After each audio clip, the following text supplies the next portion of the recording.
Bonsoir à tous, il est 18h, voici les titres d'autres journaux.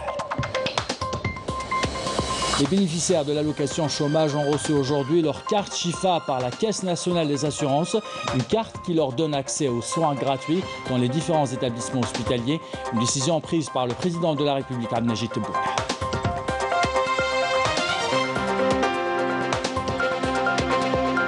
Le général de corps d'armée Saïd Chengriha, chef d'état-major de l'armée nationale populaire, a visité aujourd'hui le commandement des forces terrestres. Objectif, maintenir un contact direct avec le personnel et s'enquérir de l'état d'exécution du programme de préparation au combat.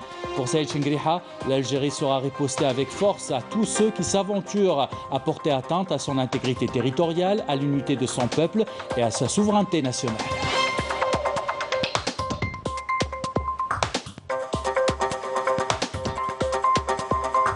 Nous irons dans ce journal visiter une unité de production de panneaux isolants à Relizane, des panneaux utilisés dans l'isolation thermique pour réduire les coûts de consommation énergétique et des entreprises et des particuliers.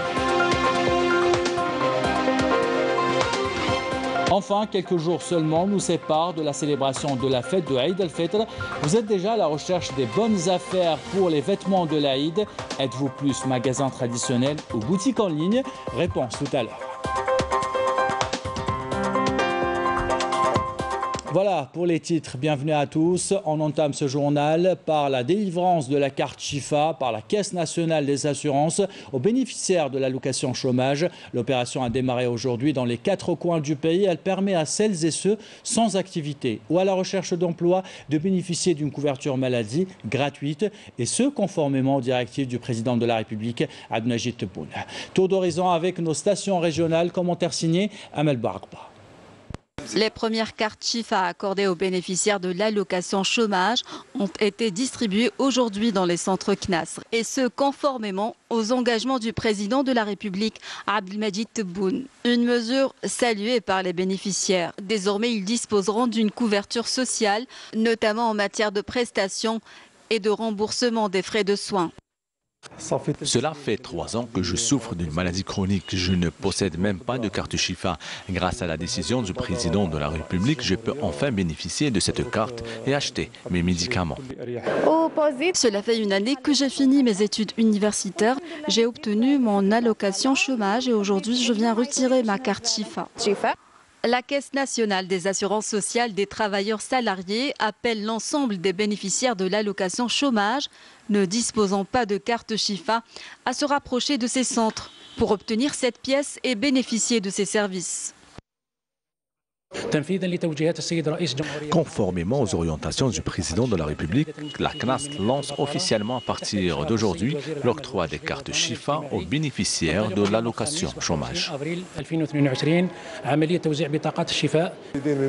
Nous appelons les bénéficiaires de l'allocation chômage à se rapprocher de nos centres en vue d'obtenir cette carte ou se référer à la plateforme Al-Hana.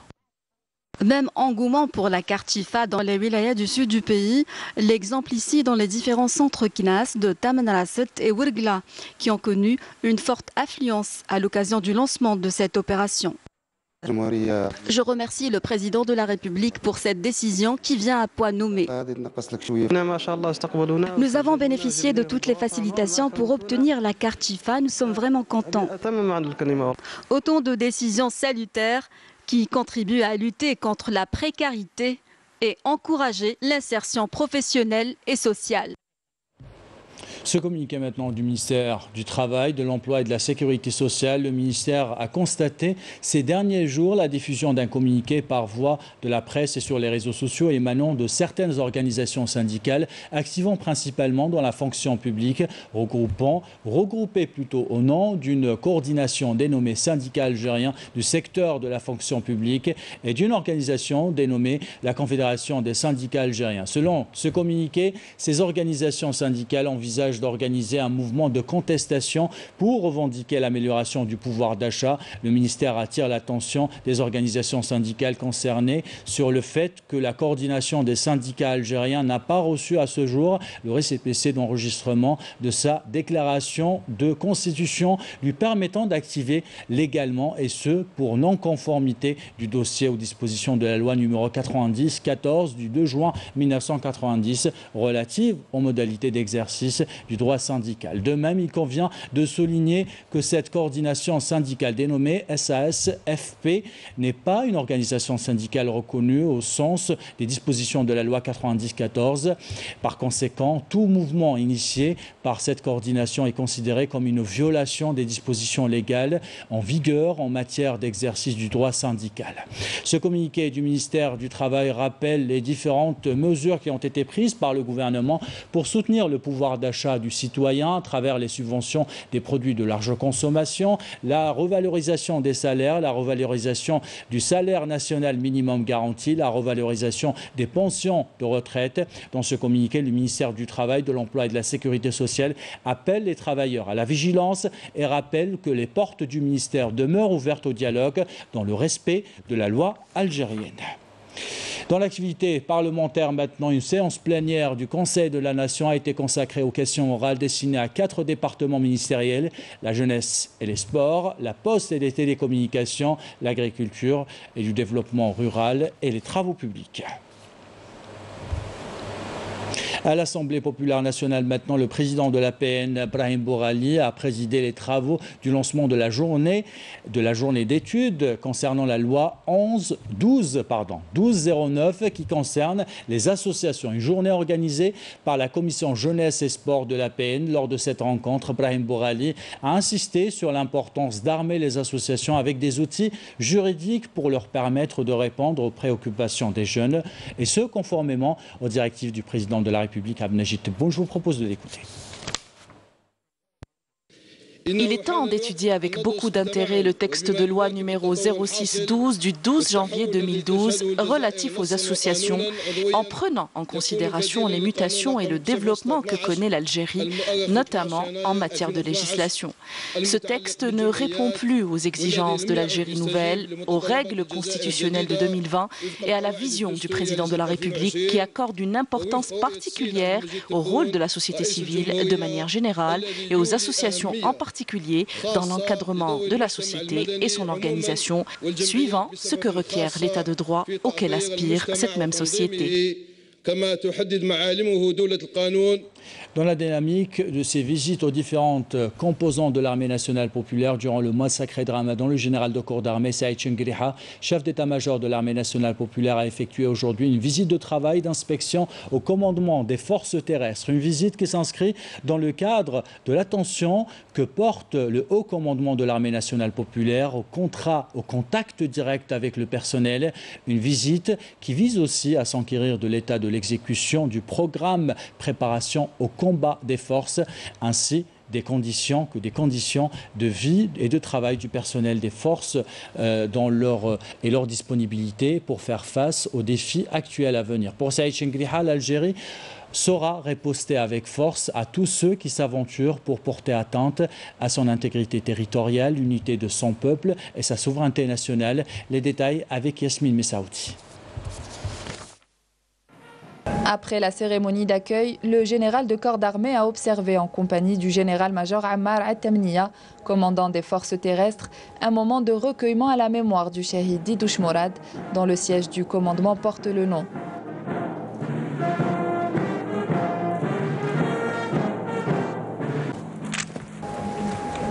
Le général de corps d'armée a ensuite déposé une gerbe de fleurs devant la stèle commémorative du shahid et récité la Fatiha à sa mémoire et à celle de nos valeureux chouhada.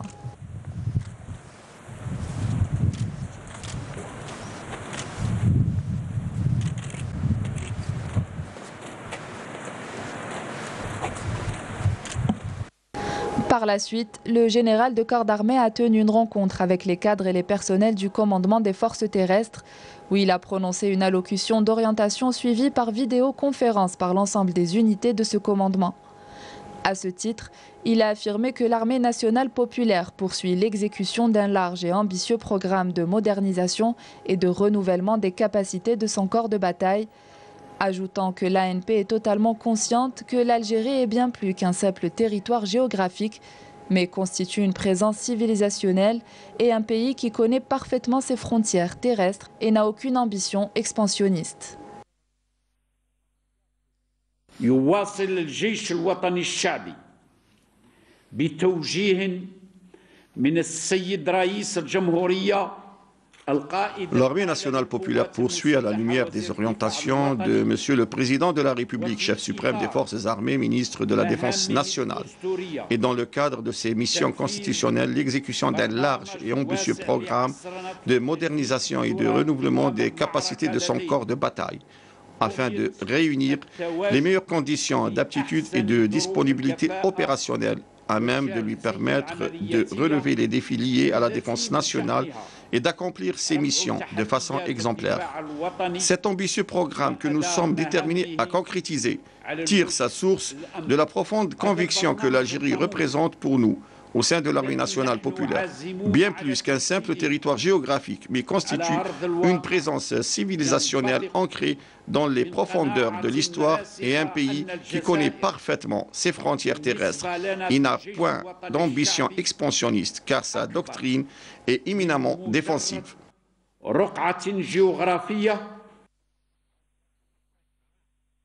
Le général de corps d'armée a insisté sur le fait que, si besoin est, l'Algérie saura répondre avec force à tous ceux qui se risquent à porter atteinte à son intégrité territoriale et à l'unité de son peuple et à sa souveraineté nationale.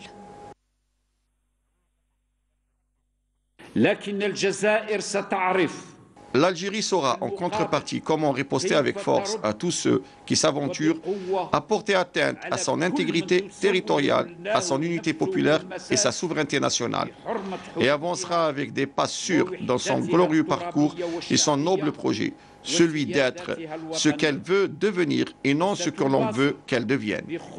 Nous sommes conscients que l'Algérie, grande de par ses positions immuables, n'a jamais été appréciée, ni elle ne sera par certaines parties conspiratrices, et que les tentatives de chantage, de déstabilisation et d'épuisement auxquelles elle fait face ne visent qu'à faire obstacle à ses potentialités et facteurs de sa puissance. وتجميد ثوابت قوتها الذاتية. Le général de corps d'armée a assuré que l'Algérie renferme de véritables potentialités qui lui assurent, en plus de la stabilité et de la prospérité, une place importante sur le plan régional et international. ذلك للجزائر مؤهلات. L'Algérie possède de véritables potentialités qui lui assurent non seulement un climat de stabilité et de prospérité, mais aussi une place importante sur le plan régional et international. De même, nous avons la certitude que le véritable enjeu est celui d'ériger des institutions fortes capables de décerner opportunément les besoins réels de la société, d'orienter et d'organiser sa dynamique naturelle dans l'intérêt national suprême. Des institutions qui reflètent les spécificités de notre peuple tel qu'il est dans la réalité, inébranlable face aux épreuves, prêts au sacrifice et à relever les plus grands défis de l'heure et du futur.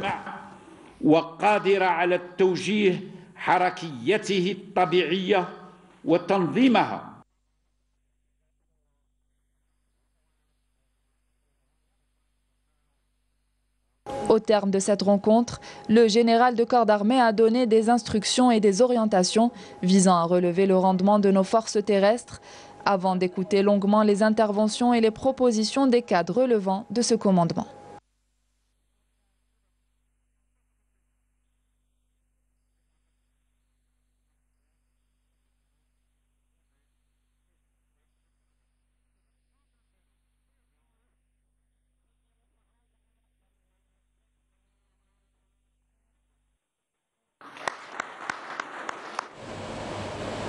On vous invite maintenant à visiter une unité de production de panneaux isolants à Rolisène, des panneaux utilisés par les entreprises et bientôt les particuliers pour renforcer leur isolation thermique et réduire les coûts énergétiques. Reportage de Abdelwahab Aftis, commentaire signé Samira Hadjamar.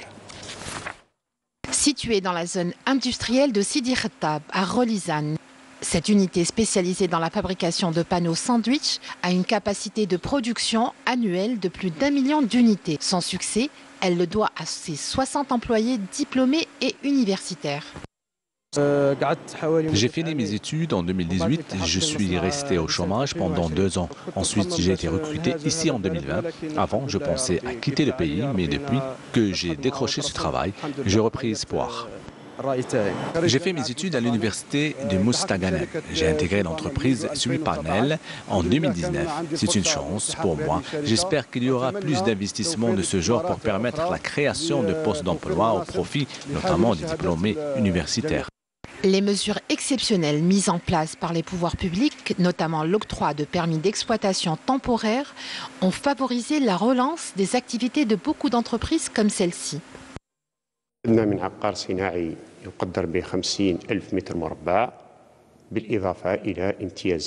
Nous avons bénéficié d'un foncier industriel étendu sur une superficie de 50 000 mètres carrés et d'avantages fiscaux et douaniers, ce qui a permis la concrétisation de notre projet. Grâce à l'octroi du permis d'exploitation et la levée des obstacles, on a pu entrer dans la phase de production. Nous nous apprêtons à exporter notre première cargaison vers la Mauritanie, et ce en coordination avec la Chambre de commerce et d'industrie et la direction du commerce de la wilaya de Rolisène.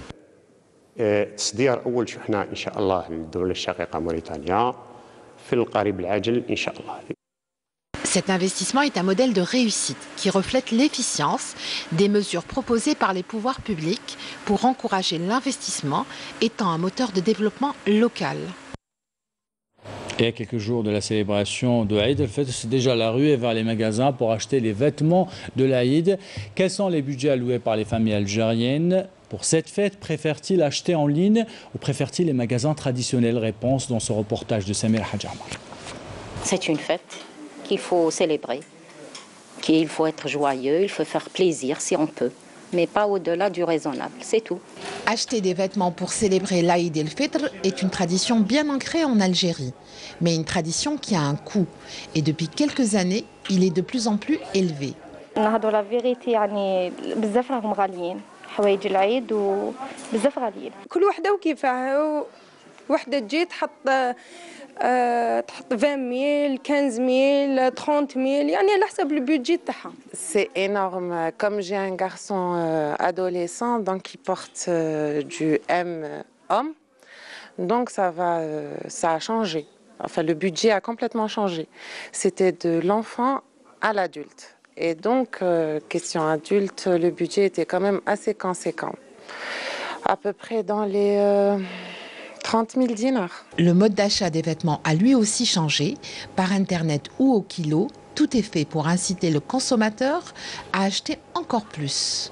أنا ما نخيرش الانترنت باسكو سي بليزيور فوا نشري باغ انترنت ماشي ميم ارتيكل اللي تشوفيه في الانترنت اللي يجيبوه لك. كاين بليزيور ماغازان راهم يخدموا هكذايا الكيلو. الميزان حاجه مليحه بيان سور جوغ لي بري ناقصين على كيما لي ماغازان الكبار. faut acheter au cours de l'année, de préférence les soldes, parce qu'il y a qualité-prix, ça laisse à désirer. Par moment, oui, la qualité elle est bonne, mais le prix, c'est de la folie. 20 000 dinars, 25 000 dinars, 4 000 dinars, 7 000. Alors là, 7 000 dinars pour qualité médiocre.